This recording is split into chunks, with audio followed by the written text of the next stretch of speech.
Hi guys, good morning. Share ko lang sa inyo kung paano ako magparami ng gapi na para hindi makain ng mga parents nila. Nakikita nyo may mga fry na rin yan, yung red lace natin, metallic red lace. At simulan na natin kunin at hiwalay dun sa 10 gallons na container.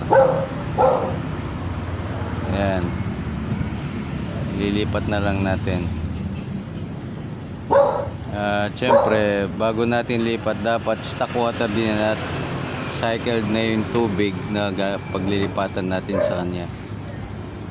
Ayan guys, siyempre kailangan din natin ng aquatic plants para may hiding spot ang mga fry natin. Ayan na lang natin ganyan. Tintayin na lang natin mag-drop, mga ilang araw na magda-drop na yun. Yan guys, no? Kaya lang kasimple, lalo na sa mga newbie.